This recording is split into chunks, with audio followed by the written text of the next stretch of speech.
tonight because tonight we are celebrating Rosh Chodesh Adar, the night, the day of the new month of Adar. And Adar, it's written because Misha Nichnas, from the moment that Adar commences, Simcha, joy, is intensified. So with God's help, this is a very mazel-dika time, and our joy, our simchas, mabim b'simcha says, your joy will increase. So your joy increases. Now we are going to study a portion in the Torah, which I must tell you, most people will say that it's not really a good portion. Why? It's not Bible stories. It's not really interesting. That's what they'll tell you. It's about the building of the tabernacle. So, do you have a tabernacle today?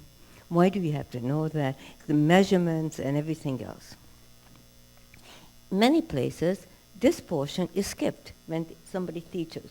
Unless you are teaching someone, an individual who is very, very well versed in Torah and wants to hear it. But many people, many teachers, like in a class like this, they'll skip it because there is no meat, there are no stories. No stories. Well, I must tell you a story that you will understand. That's a story for today. When my husband of blessed memory was in the hospital and he had his first surgery for colon cancer,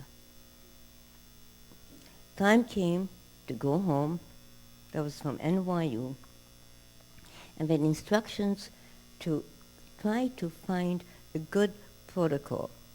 What sort of a chemo, whatever it is, radiation, what do we do? So I was researching it. But when the time came to go home, I received a phone call from the police commissioner. The rabbi, my husband, of blessed memory, was the chaplain of the police department and the fire department, in addition to being the rabbi of the community in the synagogue. Now, why do you think he became the chaplain of the fire department and the police department? A secret agenda. The children love to watch fire engines. And they like to watch, when the sirens blew, kids. So he wanted to do that for the children, take them on a fire truck, show them a police car, and go inside, and they loved it. So that's why he originally became the chaplain. That was his secret motivation. Everybody loved him. All the non-Jews, very few Jews, but everybody just adored him. As a matter of fact, the police commissioner, when he came to visit him in the hospital, said to me, Rebbetzin, I know now why God is called God. Tell me, I said. He said, after I met the rabbi, I discovered the meaning of God. God comes from the word goodness, and goodness comes from the word God. Because God is all good, and the rabbi is so good. So he's a beautiful servant, a reflection of the Almighty God. So now we are going home, and the police commissioner calls me, and he says they'd be honored to send a police escort to take him home. What I want for him. So I thought to myself, this time he's a little boy who likes to be, entertained. So on the stretcher, with a police escort, we are going home in the ambulance. And he's weak, he's on the stretcher. I am sitting next to the policeman who's driving the car. And he says to me, Rebbetzin, I'm seriously thinking of converting. So I say to him, what motivated you? He said, well, the portion in the Bible that speaks about the building of the tabernacle and gives you all the measurements, that's what got to me. That's this portion. I said, really? I said, what do you find so fascinating? because mostly everyone I ever met, let's skip this one and that one.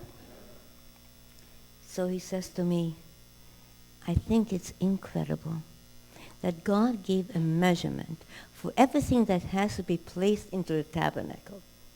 The inches, the amount, everything is mentioned.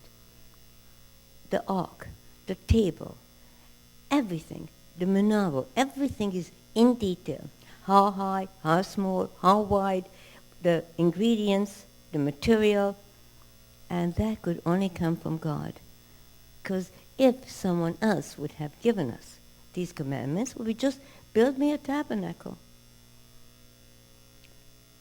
They wouldn't be stipulated how high, or how small, or how many pieces of gold. Here everything is stipulated. Has to come from God. So how do we understand that? Everything is stipulated. The amount of gold. And when you study that, you will realize that the amount of gold used in the tabernacle was very little compared to that which was in the Holy Temple. The first temple also had not so much gold. The second temple had more gold. The presence of God, you know where it was the most felt, the most powerful? In the little tabernacle. The little tabernacle that was built through the love and sacrifice of the Jewish people under the guidance of Moshe. God says, Kili hakesef, the silver, the gold belongs to me. And God says to us, Al tishalel, hochom bechmosa, that the wise man not glory in his wisdom. Gibor bigvorosa, the strong man in his power. Oshi be'oshva, the rich man in his wealth. Kebazeh is halil hamehalel. Haskell, this is why you should be glorying in. Haskell, for your DLC. Gather wisdom from me, and know me, and know how to walk on the righteous path of God. Don't glory in your money. Don't glory in your wealth, in your wisdom, in your strength. It doesn't mean a thing. When you die, and God calls you, what do you take with you? And all you good friends, you ask them, would you come with me and testify for me? Would you? You're my good friend. Would you come with me? I'm so scared. Would you testify for me? Well, I'm sorry, but, I can't. Could you just a little bit? No. I'm sorry. Then there is a very good friend. You know what? I'll accompany you as people say goodbye. I will go to the chapel. And then there is still a better friend. I will go to your final resting place, to the cemetery. And then you are gone. No one can go further.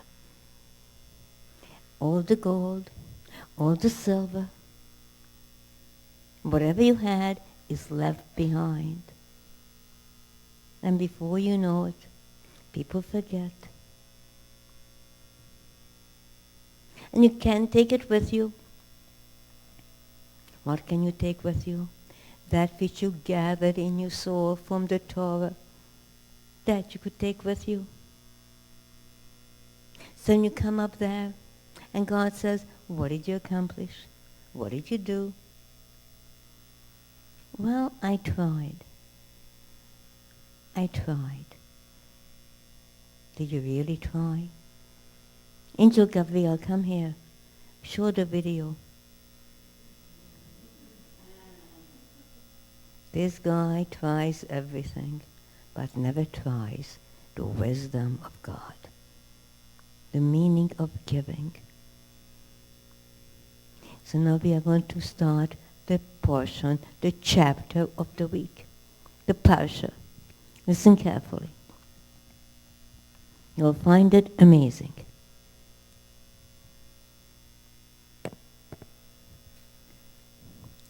So we are. And I close the page, 1 second. Vaydaber Hashem el Moshe, and God spoke to Moses. If you want to know which page I'm, 444, 3 fours. But in this Chumash, in the stone Chumash, okay? But if you don't have a Chumash in front of you, follow me and you'll get it. Vaydaber Hashem el Moshe, and God speaks to Moses, Lemor saying, Daber Abnei, so speak to the Jewish people, Vayikhu li Terumah, and let them give me an offering. Bring an offering. May kol ish from every man, asher yidvenu libo, whose heart so desires, tikwes from she, Terumah, you shall offer the offering. So, we have to take this passage apart. My first statement will be that this passage is out of sync. What do you mean by that? See, in the Torah, we never have the parsha, the portions, in accordance to its happening. Why do we have to build a tabernacle? We were not supposed to have a tabernacle to start with.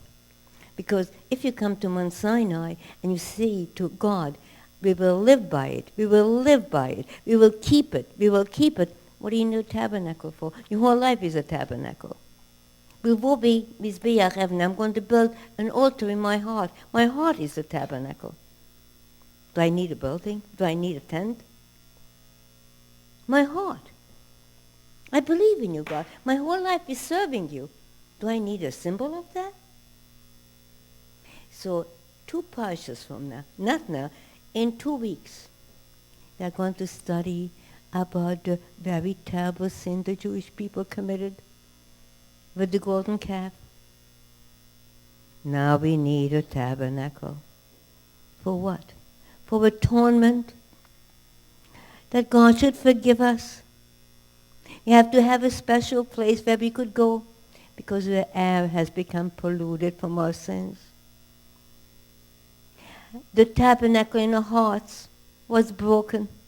It's not working anymore. Now we need a physical tabernacle. We could go and pray and appeal to God. Our tabernacle in our neshamas, in our hearts, were broken when that golden calf was fashioned. The first sin that was committed by man was in the Garden of Eden, when Adam and Chava, his wife Chava Eve, ate from that forbidden fruit. By the forbidden fruit, we don't mean an apple. That's, Bible stories, like your fairy tales. It's not an apple. It's not a fig. The tree was called Eitz Hadat. It's a tree of knowledge between right and good, between evil and right, between corruption and honor and respect, between morality and immorality. Those decisions belong to me, not to you. Did man understand that? After they ate from that tree, other side, our entire worldview changed. We no longer can identify that which is right and that which is wrong. I don't know if you had the latest statistics, but women have children out of wedlock, and they are proud of it.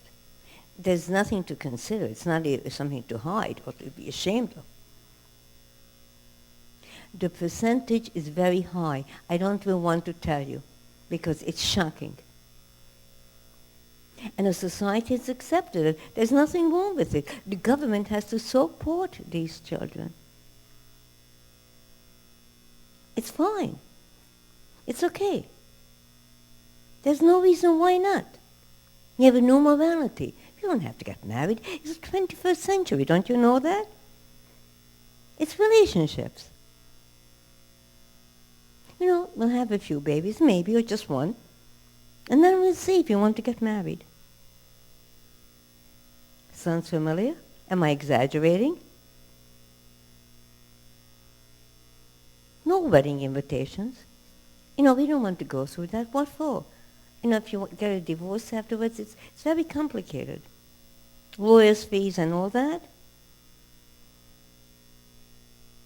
Why go through the hassle? Morality? What's morality? You make up your own mind. When it started? When the first man ate from the tree of knowledge. Between right and wrong. Good and evil. Those are my decisions. Those are my decisions, man said. And God said, no, that belongs to me. Now once man, humankind, made that decision, I will decide. His understanding became clarity. Is it really a sin? Is it really wrong? Confusion set in. It depends how you look at it.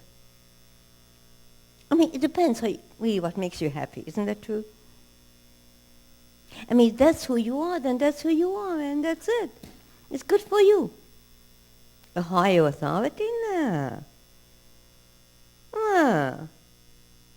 Doesn't exist.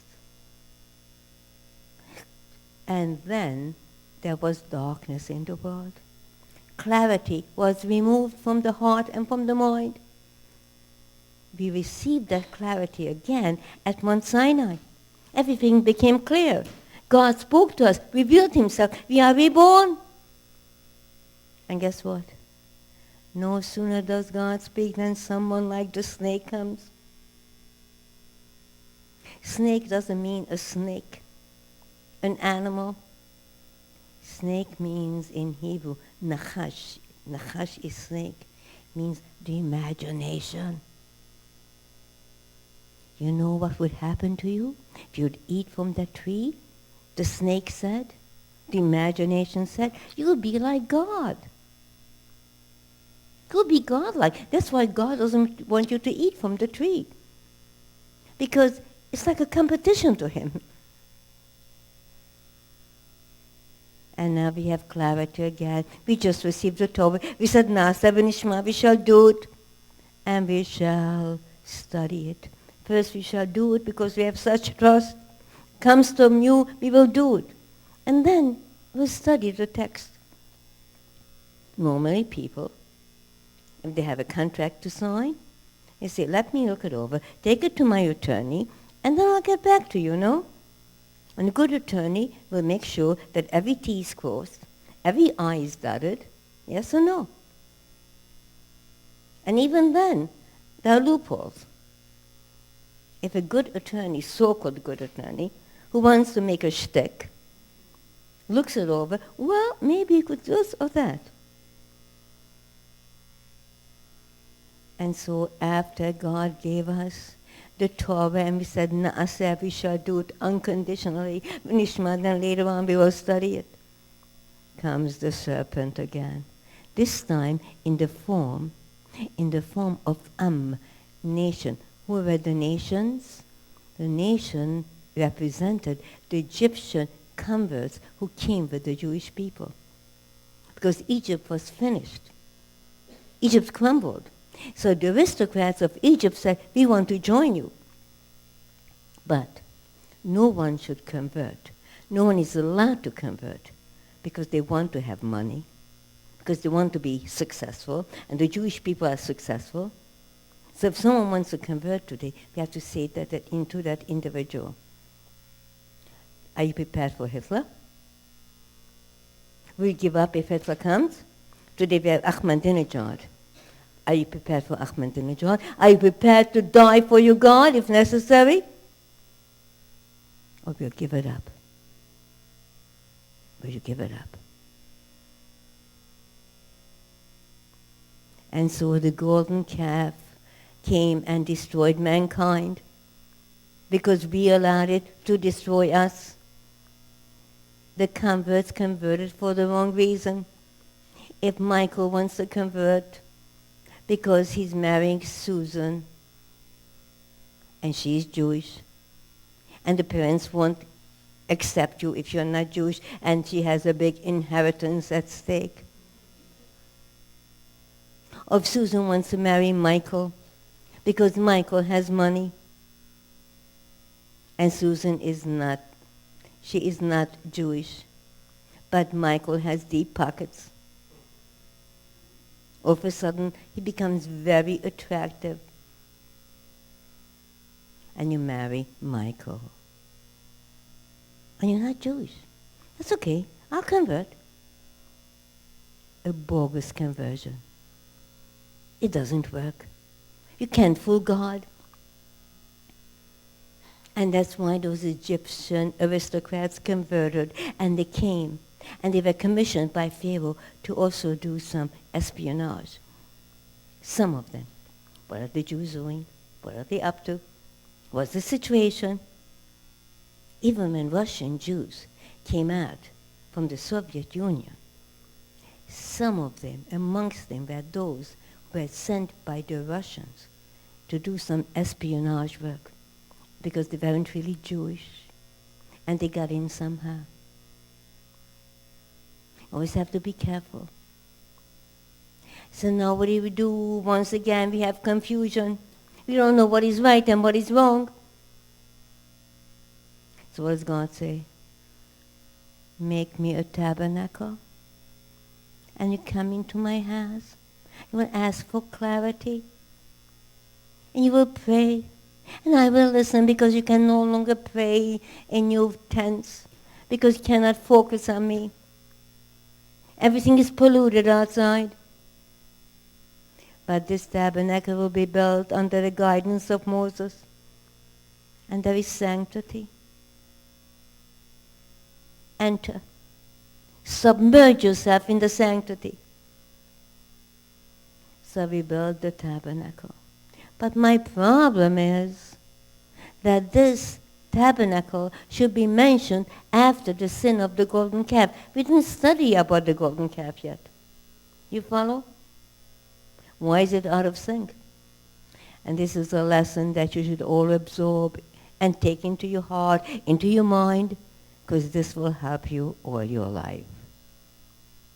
God never sends a problem without first sending a solution. For example, coming to Purim, Queen Esther was in the palace. She was chosen queen. A Jewish girl, never mind a girl, she was in her 70s. Didn't make sense. She becomes the most beautiful woman in Persia?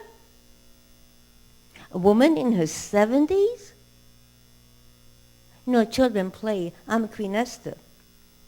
And they make believe that they look like Miss America. But Esther did not look like Miss America. She was 70, and a little bit more. In her 70s. But she had tremendous charisma. Because God shone in her face, through her eyes. She had tremendous charisma. And she had great beauty because of that. People just, were taken by her. But the moment she was taken to the palace, no one could understand it. Jews had a beautiful life in Persia. They were just invited to the palace for huge celebration. The king was marrying Vashti. It was a wedding. Every Jew was invited, and they all went. And suddenly, overnight, the decree comes forth from Ahmadinejad's grandfather. Same address, same place. Ancient Persia is today's Iran. Ahmadinejad is a direct descendant. And the same decree. Haman said, "Lahashmiru, laharigu, la'abedas, kol ha'yudim." We are going to destroy, annihilate all the Jews. Ahmadinejad, fast forward. Jewish history was replay. We don't have history. Remember how many times I told you that? We don't have history. History in Hebrew doesn't exist in the Holy Tongue. What do we call history? Remember I told you? Historia. It's an English word, and you add the word ya to make it sound Hebrew. But history is not our history. Our history is called Toldot Yisrael, the generations of the Jewish people. Generations. The generations keep repeating themselves. Your great-grandchild has something in common with you. She or he is a repeat of yourself. Your great-grandfather or your grandfather in the heavens above. You inherited his genes. You did. Your DNA, where does it come from? Where does it come from? Doesn't matter what you are called. Doesn't matter if you, God forbid, converted and gave up your Judaism. You still have the genes. And you'll come back. Because your great-grandfather will leave you no rest. So it's Toldot Yisrael, the generations of the Jewish people, everything keeps repeating itself. So now Esther is in the palace.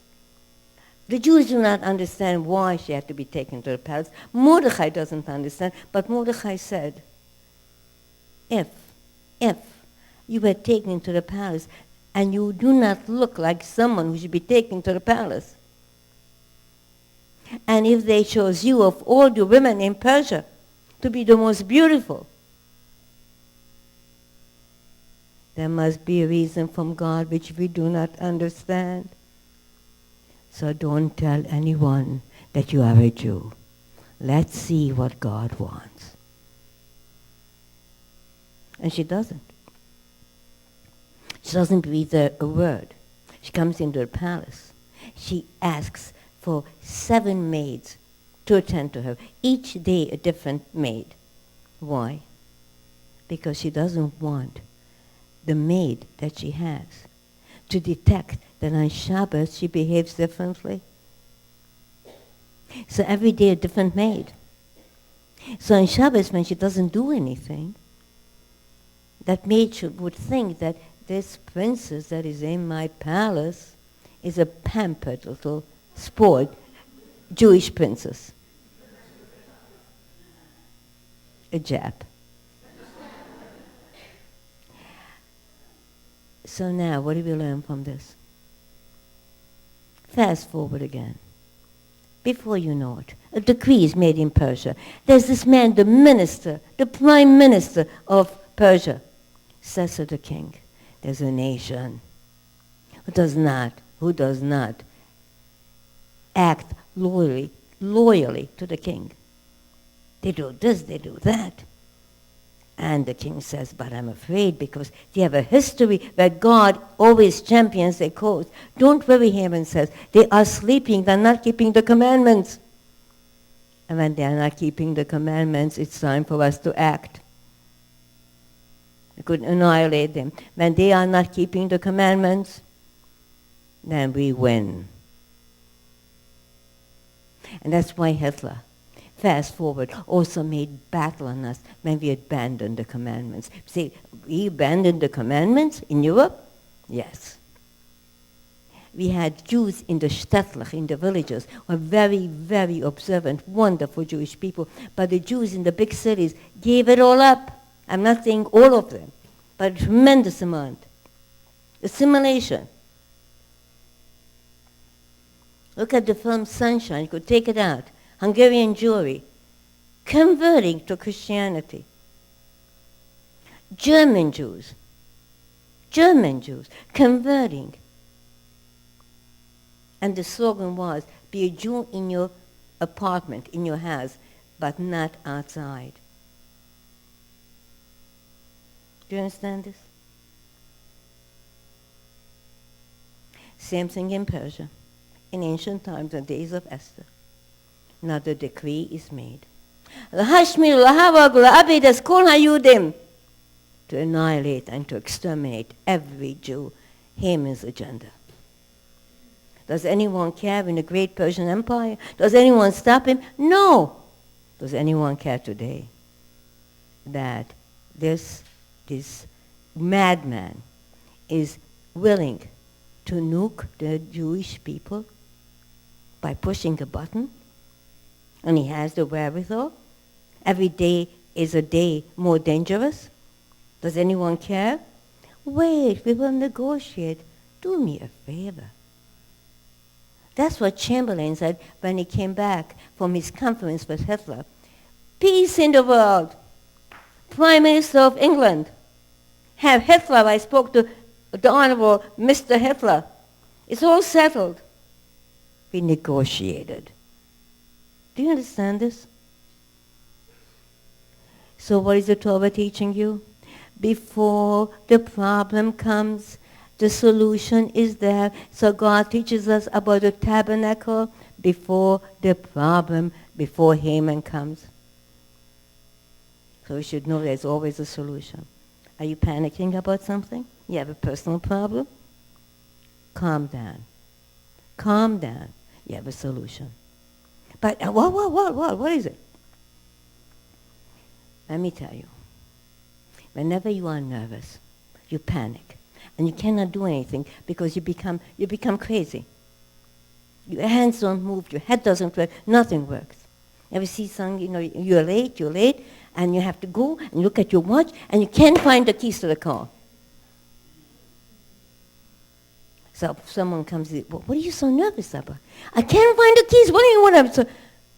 It's right here in front of you. But you panicked. So we don't see that which is in front of us. Do you understand this? Because we are so consumed by our problem. It happened to me some years ago. I was teaching at KJ. We had 1,500 young people at KJ, young leadership. All the time, 1,500. That night, I was very, very uptight, nervous, one night. Because in the audience was a wonderful couple. And they lost their third son and didn't have any other children. 3 sons. How do you live that? How do you survive that? So they asked me if they could come to my class and if I would dedicate it to his memory, the one who died last. He was a physician. So sitting in the front, I'm thinking, what can I say that will give them some nechama, some solace, some comfort? Now usually, if you ever noticed, when I come to teach, what do I do first? I take the microphone? No. What do? I go to the ark and I ask God to give me permission. I never prepare a class, I always speak from my heart. Do you ever see me speaking from notes? From my heart. But from preparation, I ask God, give me the lips, give me the wisdom, give me permission to praise your name. That night, I forgot to say that. I was so nervous. I was thinking all the time, what can I say? I get up to speak. I'm looking for my eyeglasses, right? I always read with my eyeglasses. I can't find my glasses. I can't find it. I look in this bag, I can't find it. I'm going crazy. I have to start a class. You could hear a pin drop. Everybody's waiting for me. I don't have my glasses. So one of our people saw that in the front, saw that I was a little bit upset, comes over to me. I says, Rebbetzin, is something wrong? I said, yes, I can't find my glasses. Would you please go out in the lobby and ask Barbara to go to the car and search the car because my pocketbook is empty. I don't have my glasses. Goes out. And I start to talk. I'm not reading yet. I'm talking. And he comes back and he goes, it's not in the car. Oh my gosh. What am I going to do now? Well, I have to improvise. I have to just say those passages by heart, the ones I remember. And the others I won't say. Because some passages I know by heart. And as I'm making up my mind, I go like this. And guess what I feel? My eyeglasses were right here. Do you understand this? But I panicked, so I couldn't understand where it could be. I never thought of looking over here. Your solution is in front of you and you don't see it because you are panicking, because you don't know the Torah. You don't have faith. You are panicking. God forbid some illness. God forbid a problem. You could come to Hineni and study Torah. And things will be clear. The Torah clarifies. It says, Bavosi Yitzhahara, I created the evil inclination, Bavosi Torah Tavlin, but don't worry, my children, I created Torah to be your medication, your antidote, your antibiotic, your spiritual antibiotic. But if you don't use it, can you get better without medication? Tough. Usually if you don't take medication, God forbid you could get into pneumonia. Can you get better without spiritual medication? Going to get better by lying in bed and thinking my life, God forbid. Are you going to get better from that? Your solution is right here, in front of you. When my husband died, what will I do? What will I do? But I had Hineni already in place. I had a place to give love to people, give my love, and my hand, and my guidance, and that sustained me. Do you understand that? Somebody abandons you. Somebody who supported you abandons you. You don't know it, but there is someone waiting in the wings who will support you again, who will give their hands and help you. Went for this guy. He broke your heart because he said over. How will I get married? How will I am so much in love, Rebbetzin? Sweetheart, God already found him. Now you have to find him. If it didn't happen, it wasn't basher, it wasn't meant to be. Have faith in God. It will be good. Don't fall apart. So the tabernacle was built before the sin came. Solution is always there. See this through our Jewish history. Spanish Inquisition. All the Jewish people, 1492, are given a choice. Either you were killed, burnt at the stake, or you convert, or you leave, depart. Where do we go? Who will accept us? At the same time, Columbus set sail for America, for the next great Jewish community. Do you understand this? Babylon, we were taken in exile. Before we were taken to Babylon, the Jewish people already had prophets building yeshiva there. Egypt, before the Jewish people descended to Egypt, before Jacob came with his tribe, Joseph was there to prepare the city, the village, the place. Do you understand this? Holocaust. The great sage, the Chafetz Chaim, in 1933 said, European Jewry will be destroyed, but there will be already Eretz Israel. Because before the Holocaust, the pioneers went to Israel to redeem the land. With one hand, they redeemed the land. Thistles and stones and desert. With the other hand, they had the gun. Just a few people. Against millions and millions. And they did it. There's a God in this world. So the Chafetz Chaim said, European Jewry will be consumed, but there will be a new haven in Eretz Israel. Has it happened? Never panic. There's always a solution. You don't know it, but somebody's waiting in the wings. It will be okay. Don't panic. And if you do not understand what you have to do, I'll tell you what you have to do. Stop with that. Forget your own needs. That's why I told you that Hineni was in place before my beautiful, holy husband ever went to the heavens above. Hineni was in place because I had a place where I could give of myself and lose myself in the lives of others. Do you understand this? If you focus only on your own life, it becomes so suffocating. There's no place to go. There's no place to breathe. What are you going to do? What are you going to do? You can't wake up in the morning. You can't go to sleep at night. There's only darkness. And no one is there to put on the lights. So you jump out of bed. And you're going to help the world. If you have one piece of steak, and you eat it up, how different it would be if you'd invite someone to share the steak with you. Wouldn't that be nice? To have a party, a celebration, to have a wonderful, wonderful give and take. You ate up the steak all by yourself.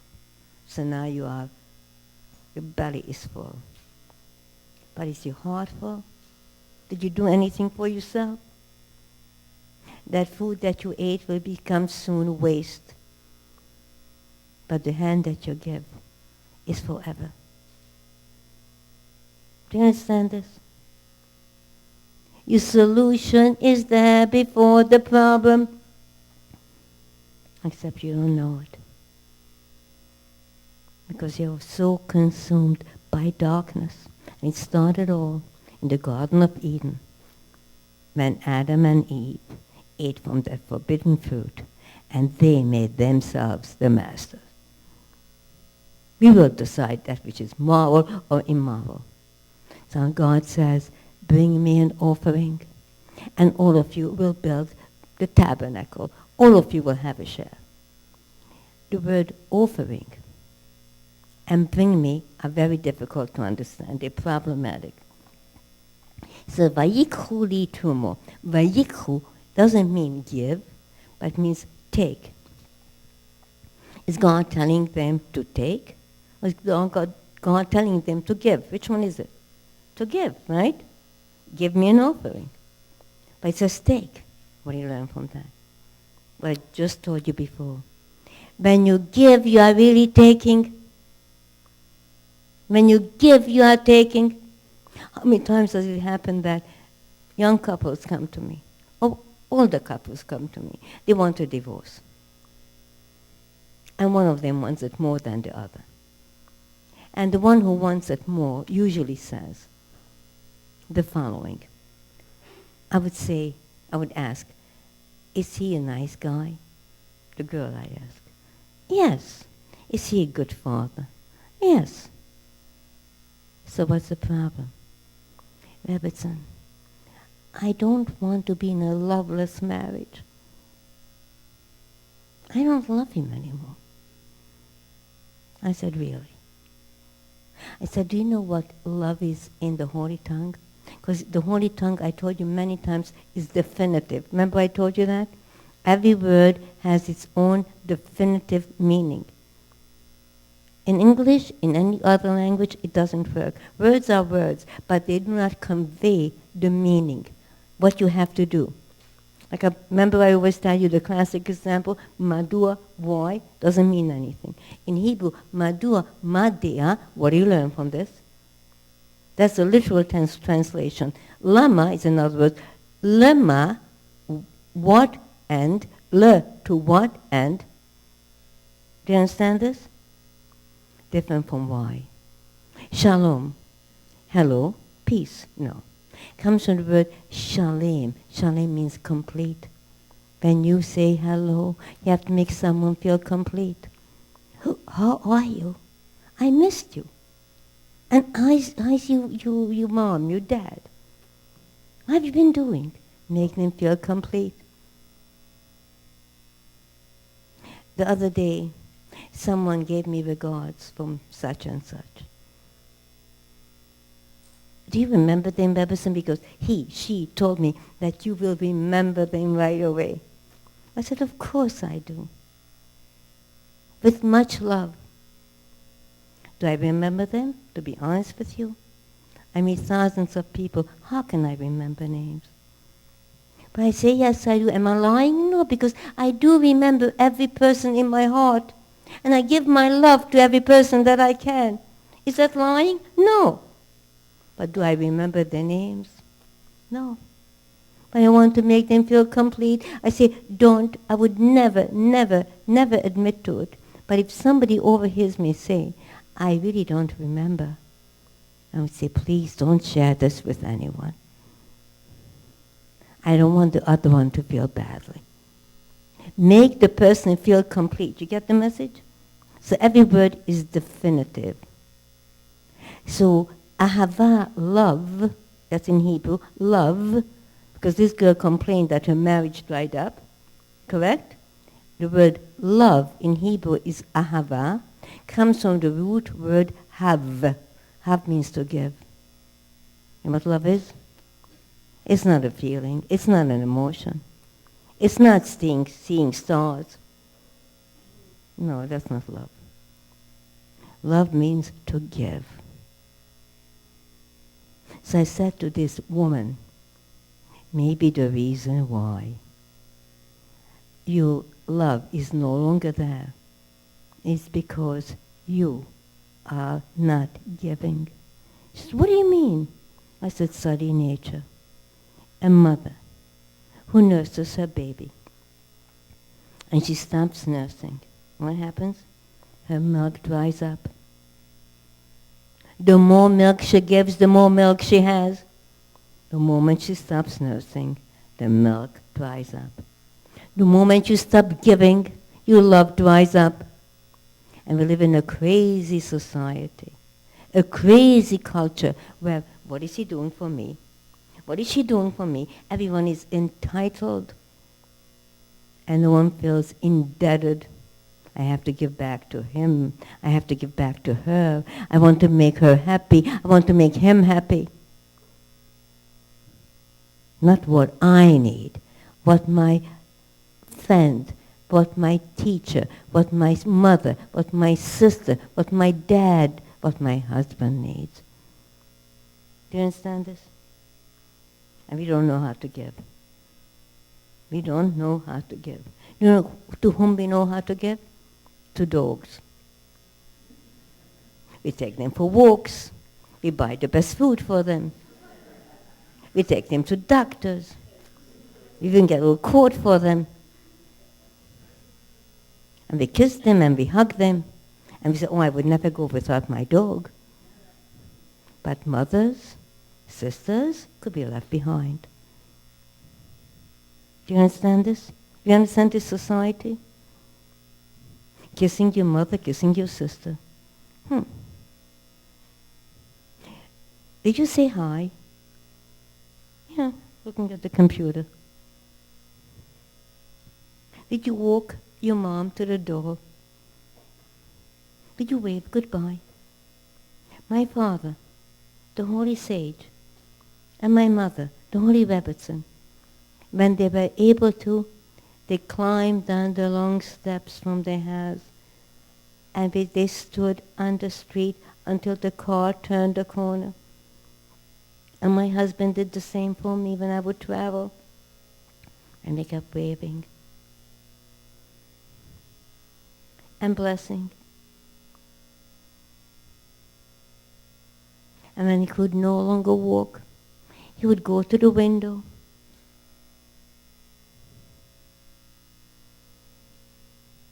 and could no longer go to the window. He kept waving as I walked out. If you come to my house ever, but you won't notice it, I stand at the door till I see you. My grandchildren, they know. So as they are walking, they turn back every few minutes and they wave. They wave. You give, but in America we give only to our dogs, to our cats, to our pets. Do you understand this? You Do you understand this sick society? And then we go for a divorce. He's no longer giving to me. It's a loveless marriage. Give me a break. Give me a break.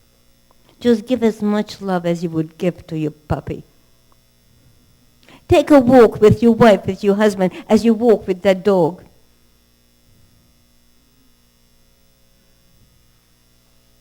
Do you ever try that? Ever? It's a tragedy. So everything has a solution. So God says, Vayikhu, take from me. Because when you give me, you are really taking.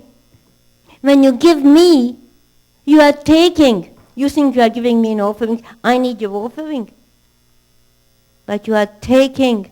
I need your gold and your silver. Are you out of your mind? Are you doing me a favor when you build the tabernacle? You are taking. Become a better person. Vayikhu, take. You understand this? Take is to be given.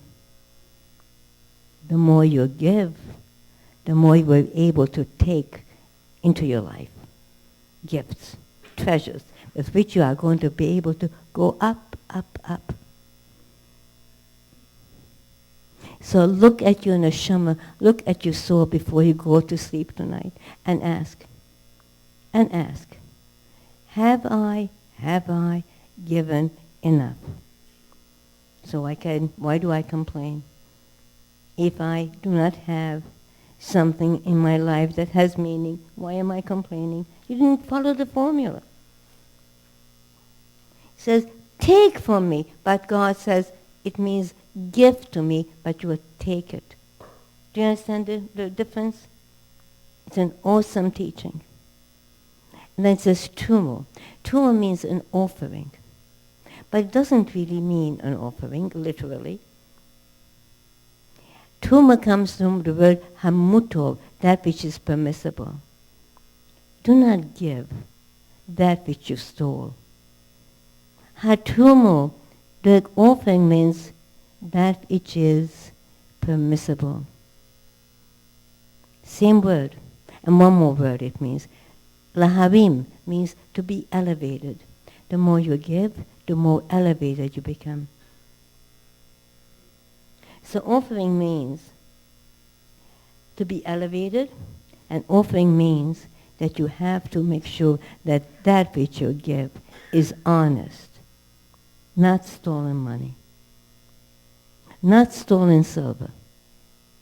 And then the word Terumah is mentioned 3 times in this small passage, teaching us that 2 of the offerings were voluntary, and 1 offering was compulsory. 2 voluntary, 1 compulsory. And that which was compulsory was a half a shekel, just a half. What does it mean? Voluntary or compulsory? And why is the compulsory just half? That half was a must for everyone to give. No one could give less and no one could give more. Everybody had to give a half.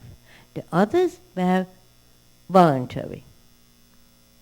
Now, who is on a higher level? What do you think? The one who gives as an offering of love, voluntary, or one that gives because he is commanded?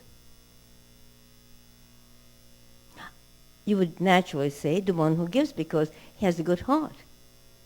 He wants to give. Is that true or not? No. The one who is on a higher level is the one who gives because it's compulsory. Why? You give voluntarily. You give to this organization, that organization, you give to Hineni. And then one day you come to Hineni and you get very upset at something. They didn't treat you nicely. Somebody said something that jarred. I'm not coming back. I won't give a penny to them anymore. But if it's compulsory, then you have to give, whether you are given honor, whether you are given this or that. You are giving because it's compulsory. You understand this? Can never quit. I say this very often to people who tell me they have difficulties at home with mom or dad. And they describe the difficulties, and those difficulties are horrific. And they say the reason why I cannot give honor to my mother and to my father, because you know what they do to me? So I say to them, you are very lucky. You are very lucky. God gives you opportunities. Not everyone has this opportunity. I know that it sounds crazy, but I'm telling you, think about it. You are giving honor to your parents, not because it's voluntary, not because you have a great mom, a great dad. They are very complex people. Very complex people. They create all kinds of pain and scars in your heart. But you are honoring them because God told you, honor your parents. No ifs, no buts. Doesn't say like your parents. Doesn't say love your parents. Honor them. Respect them. So you are doing it not because it's a pleasure, not because you feel that mom is so kind to me, dad is so kind to me. No, they're just the opposite. But you are there, and you are giving honor because that's God's commandment. So God, Almighty God, I'm doing this because that's part of the 10 Commandments.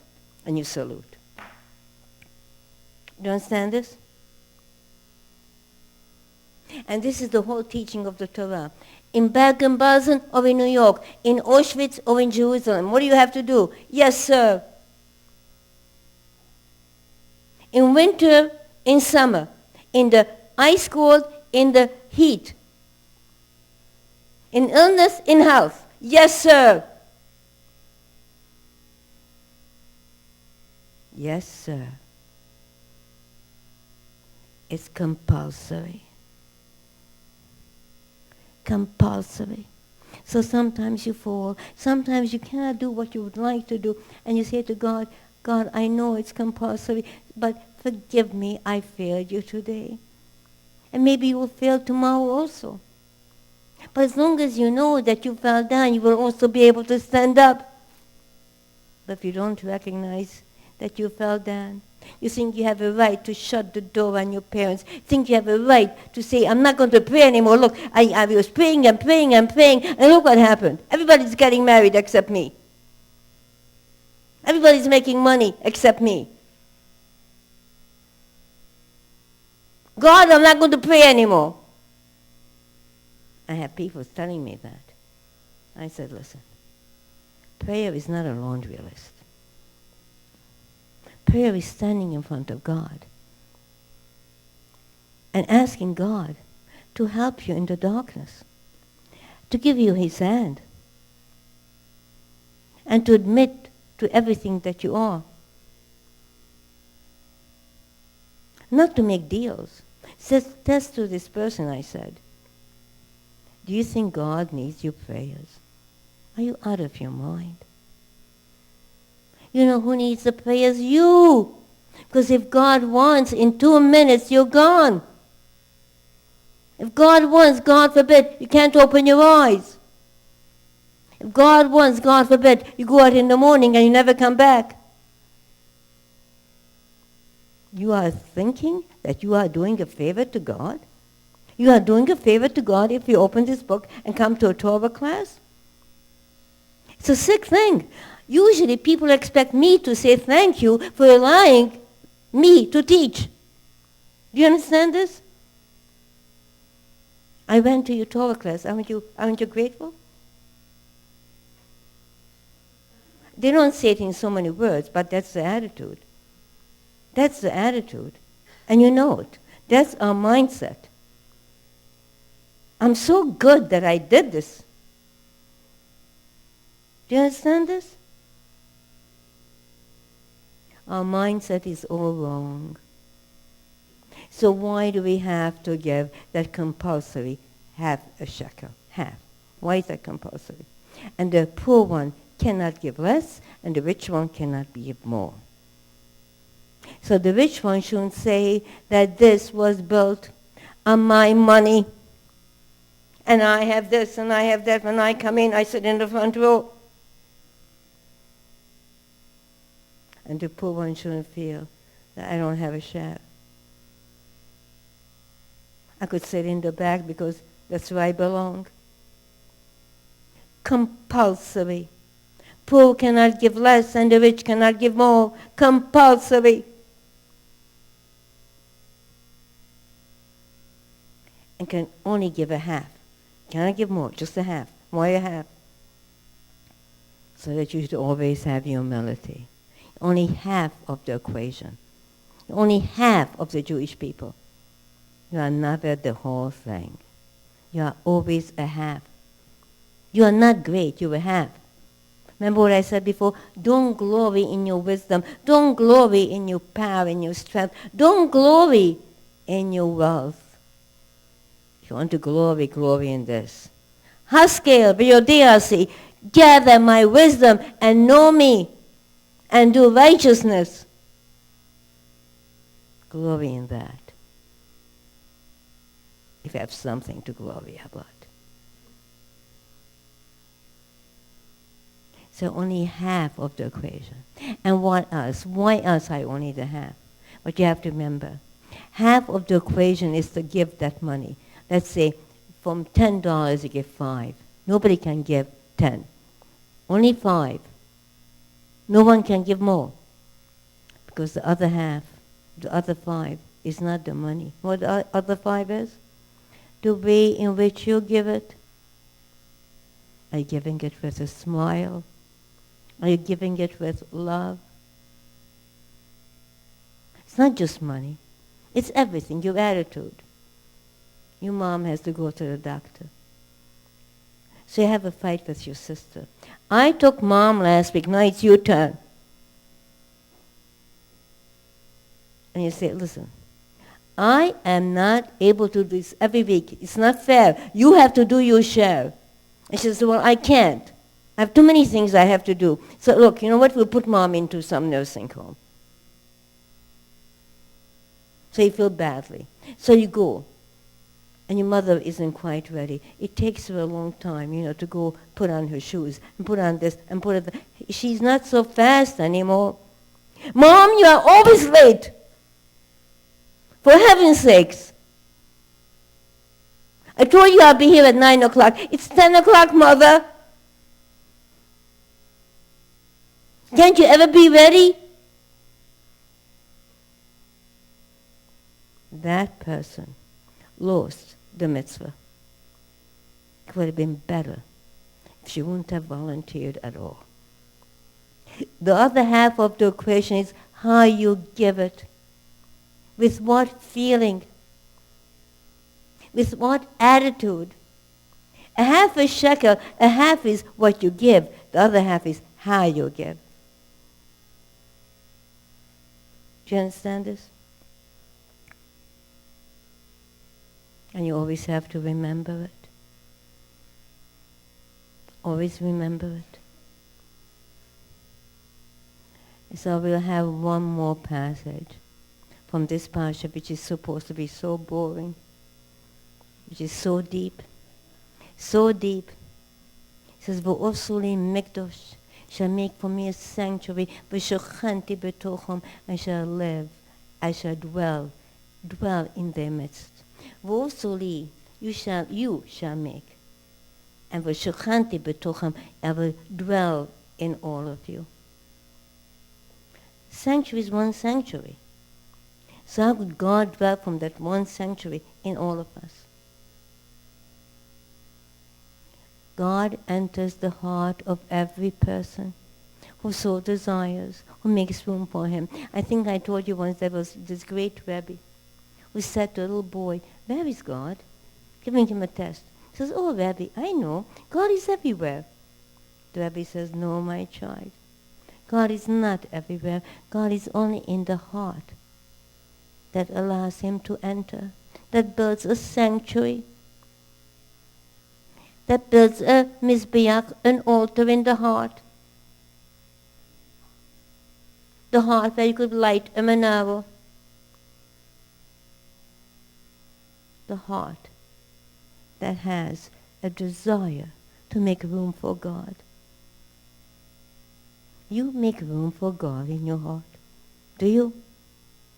Do you invite God to please enter your heart and illuminate your heart? Do you do that? Don't answer me, but ask yourselves before you go home tonight. And in code over here, and these passages, I don't have time to go through it.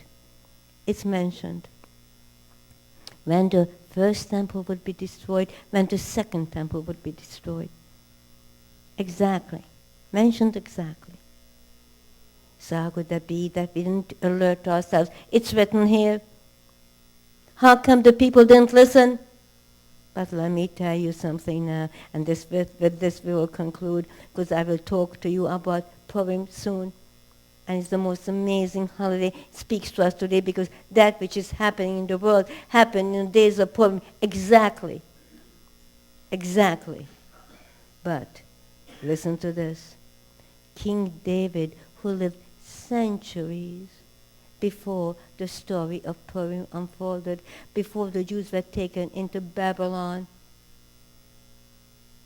King David said, and you read the psalm, it's written there, on Naharas Bovel, on the shores of Babylon, Sham Yashavnu v'Bachinu, there we were sitting and lamenting and we cried, V'Zochvenu Sion, when we remembered Zion and Jerusalem. King David, centuries before, predicted it. Do you understand this? 200 years before the Churban, before the destruction, Isaiah the prophet said, you'll be taken to Babylon in exile because you're not keeping my commandments. You'll be in exile for 70 years. And then Cyrus will come and will ask you, to go back to the land of Israel and to rebuild your temple. And only a small number will respond. Did anyone ever take those teachings to their heart? Forgive me for this. I don't want to, God forbid, compare myself to anyone. Have I not for years told you that which is happening today in the world will come? I didn't have that wisdom. I took it from the book. It says that the end of days before Messiah will come, the king of Persia, who is the king of Persia today? Iran, Ahmadinejad, will invent a weapon that will destroy all mankind. Will have the capability. So what do we have to do? We have to do that which Esther did. And she called upon the nation, Lech Knesset Kol HaYudim, go and gather all the Jews. And let's return to God. At the end, what does it say? Kimu v'kiblu. The Jewish people re-accepted the commandments of God. And Laihudim hoiso, over v'simcho, for the Jewish people there was joy and gladness. From darkness to light. Me'or lachoshech. Me'choshech la'or. From darkness to light. First there was light, but the wrong light. And people mistook that light. And then there was darkness. And in the darkness they discovered that the light can be put on, and that light is a light of Torah, and they rekindled that light in their hearts. And the entire nation came back to God. Tonight, I want to thank you. Thank you for helping us as one nation, as one group, to put on the light, to kindle the light. Because together we can do it. Alone we cannot. Listen to me carefully. Purim is coming. It's compulsory. It's not voluntary. It's compulsory for every Jew, male, female, young and old, to listen to the reading of the Megillah. We are going to have Megillah reading over here with the most amazing gentleman who has a voice like a violin. It's beautiful. Who reads like a violin. who chants like a violin, like a harp. Dr. Michael Zalewski, he's a physician at Sloan Kettering, but he comes every year, he volunteers to lead the Megillah reading. And then we'll have a spectacular party because Purim has to be a time of joy. Make your reservations now as you go out. There are flyers on the desk. Don't be late, because I don't want anyone to be in a position to be told, we are overbooked. Make your reservations now for yourself, for your friends, and for your relatives. So I want to give you all a blessing. Hashem should be with you, my sweet children. Always kindle the lights. Always know that when you give, you take. Thus you become rich. Always know that you're only half a shekel, a half. The half has to be complemented by another half, and that's how we become a nation. Always know that when you give, you have to give. And then you have to remember there's only half the equation, but how you give it. Never forget. Never forget who you are.